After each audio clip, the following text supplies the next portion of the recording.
Physics में आप सभी का स्वागत करता हूं। जैसा कि आप सभी देख सकते हैं, इस वीडियो से पहले मैंने एक paper BSc first semester physics का आपको बताया है प्रीवियस ईयर का कि क्वेश्चंस किस तरीके से आते हैं। तो उसी सीरीज में आज आपके सामने ये अवध यूनिवर्सिटी का पेपर मैं आपके सामने डिस्कस करने वाला हूं, ताकि आपको आइडिया हो जाए कि पेपर किस तरीके का 2024 में आने वाला है। ठीक है, तो आप देख सकते हैं आपके सामने एग्जाम पेपर होगा। आप देखें, पेपर का नाम है mathematical physics and Newtonian mechanics. तो आप देख सकते हैं अवध यूनिवर्सिटी का ये पेपर है, राम मनोहर लोहिया अवध यूनिवर्सिटी। ठीक है जी। तो देखो, सेक्शन ए में आपको सारे क्वेश्चन आपको करने हैं। 2 मार्क्स का है ना, एक क्वेश्चन है आपका, तो 10 क्वेश्चन 20 मार्क्स के हो जाते हैं। ठीक है, तो पहला क्वेश्चन देखिए और 50 शब्दों में आपको लिखना है, यानी वेरी शॉर्ट क्वेश्चन है ये। तो आप देखें पहला question, if a unit vector is represented by, तो ये यूनिट वेक्टर दे रखा है, आपसे वैल्यू पूछी है सी की। ठीक है, तो मैथमेटिकल फिजिक्स में वेक्टर अलजेब्रा का ये क्वेश्चन है।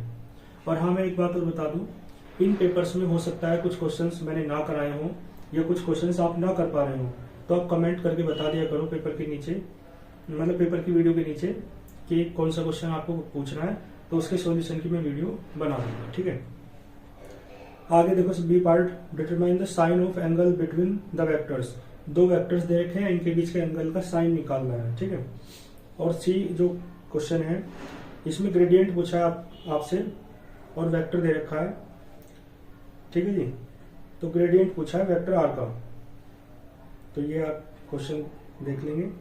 इसके बाद जो क्वेश्चन दिया हुआ है, right short note on Newton second law of motion. जो न्यूटन का सेकंड लॉ है मोशन का, ठीक है, न्यूटन का जो द्वितीय नियम है गति का, उसके बारे में आपको टिप्पणी करनी है। ठीक है, शॉर्ट टिप्पणी, संक्षिप्त टिप्पणी करनी है, यानी वेरी शॉर्ट क्वेश्चन है ना। और देखो ई पार्ट में कहा, a bullet has a mass of 5 gram and is travelling at a speed of 100 metre per second. It hits a metal block and penetrates 6 centimetre inside. यानी मैकेनिक्स का question है ना, न्यूमेरिकल है ये, तो हो जाए तो ठीक है, नहीं तो आप बता देना, मैं करा दूंगा इसे। इसके बाद है explain radius of gyration with example. Radius of gyration क्या होती है, मैकेनिक्स में है ये। और इसके बाद है torsional cylinder, torsion of cylinder. ठीक है जी, टॉर्सन ऑफ सिलेंडर भी करा रखा है मैंने। इसके बाद है Kepler's law of planetary motion, Kepler के जो ग्रह गति से संबंधित नियम है उन्हें आपको बताना है। तो ये आपके वेरी शॉर्ट है। इसके बाद देखें, explain the term escape velocity. जो एस्केप वेलोसिटी है, पलायन वेग होता है, वो क्या होता है आपको बताना है। इसके बाद वेरी शॉर्ट का लास्ट क्वेश्चन है, आपको वेवलेंथ और फ्रीक्वेंसी निकालनी है इस इक्वेशन की हेल्प से, यानी तरंग दैर्ध्य और आवृत्ति। तो ये आपके 10 वेरी शॉर्ट हैं, ये आपको करने हैं। ठीक है जी। इसके बाद देखें, बोर्ड पर आपके सामने होगा सेक्शन बी। सेक्शन बी में आप देख सकते हैं, describe about the differential equation of damped harmonic oscillator.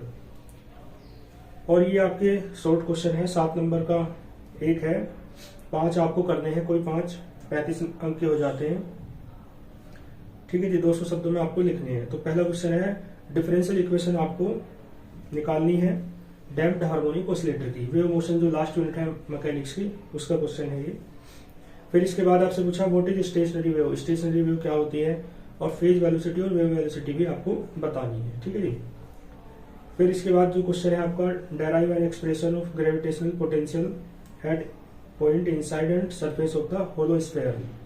तो ग्रेविटेशनल पोटेंशियल का डेरिवेशन मैंने करा रखा है, इनसाइड और सरफेस पे आपसे पूछा है होलो स्फीयर। होलो स्फीयर का मतलब एक तरीके से स्फेरिकल, थिन स्फेरिकल सेल के लिए डेरिवेशन करा रखा है, वो होलो स्फीयर के लिए भी चल जाएगा। ठीक है। इसके बाद देखो, what will be the velocity of body falling from infinity. उस बॉडी की वेलोसिटी आपको निकालनी है जो इन्फिनिटी से गिर रही है, on the surface of earth, earth के सरफेस पर। और अर्थ की रेडियस दे रखी है, स्मॉल जी की वैल्यू दे रखी है, एयर रेजिस्टेंस नेग्लिजिबल है, न्यूमेरिकल है, करके देखना। ठीक है, हो जाएगा बहुत आराम से, ना हो तो बता देना कमेंट करके। इसके बाद देखो, 2 vectors are represented by, vector A दे रखा है, वेक्टर बी दे रखा है, आपसे डॉट और क्रॉस प्रोडक्ट पूछिए और दोनों के बीच का एंगल भी पूछा है। ठीक है, बहुत आसान सा क्वेश्चन है। इसके बाद स्टोक्स थ्योरम और ग्रीन्स थ्योरम आपसे स्टेटमेंट आपको लिखना है, एक्सप्लेन कहा ना। तो हमारे जो हमारा ये है फिजिक्स, इसमें तो इनका स्टेटमेंट ही है ना, बाकी प्रूफ मैथमेटिक्स में है। इसके बाद देखिए so that dot product of 3D vectors is scalar. जो 3D वेक्टर्स हैं उनका जो डॉट प्रोडक्ट है वो स्केलर होता है, ये बात आपको सिद्ध करनी है। इसके बाद है what is centre of mass. Centre of mass क्या होता है, आपको मोशन बतानी है, सेंटर ऑफ मास की डिस्क्राइब करनी है, यानी velocity of centre of mass निकाल देना। ठीक है, सेक्शन सी पे आते हैं। 2 क्वेश्चन आपको करने हैं, 10 अंक का एक है, 500 शब्दों में लिखना है, तो 20 नंबर के आपके प्रश्न हो जाते हैं। ठीक है जी, 4 में से 2 करने हैं। तो देखो 10वां क्वेश्चन दे रखा है, आपको वैल्यू निकालनी है डेल स्क्वायर 1/r की, और फिर शो करता है कि डेल स्क्वायर r की पावर n होता है n into n plus 1 r की पावर n माइनस 2। ठीक है, r स्क्वायर दे रखा है, तो ये क्वेश्चन है मैथमेटिकल फिजिक्स का। इसके बाद देखो एक car weighing 1600 kg moving with velocity 30 metre per second retards का मतलब है मंदन हो रहा है उसमें, uniformly coming to rest 20 second में रेस्ट हो जाती है। तो ये सब चीजें पूछी हैं, हो जाए तो ठीक है न्यूमेरिकल, नहीं तो मैं करा दूंगा, आसान है वैसे। फिर लास्ट क्वेश्चन वो 12th क्वेश्चन है, मोमेंट ऑफ इनर्शिया पूछा है, derive an expression for moment of inertia of solid sphere about it's tangent है ना, करा रखे हैं सब। इसके बाद है इलास्टिसिटी क्या होता है, इलास्टिक कॉन्स्टेंट्स को लिखो और उनके बीच रिलेशन स्थापित करो, तो वही बड़े वाला जो डेरिवेशन है ना, वो आपको करना है, इलास्टिसिटी वाला जो डेरिवेशन है ना मैकेनिक्स में। तो ये आपका अवध यूनिवर्सिटी का पेपर था। तो जिनके एग्जाम आ रहे हैं फर्स्ट सेमेस्टर के, उनके लिए पेपर बहुत लाभदायक है। इस पेपर को देखें, सोल्व करें, है ना, इसके माध्यम से आपको लगेगा कि पेपर में क्वेश्चंस किस तरीके से आते हैं। ठीक है, तो मिलते हैं फिर नेक्स्ट किसी और यूनिवर्सिटी के पेपर के एनालिसिस के साथ। तब तक के लिए अच्छे से पढ़ते रहिए। All the very best.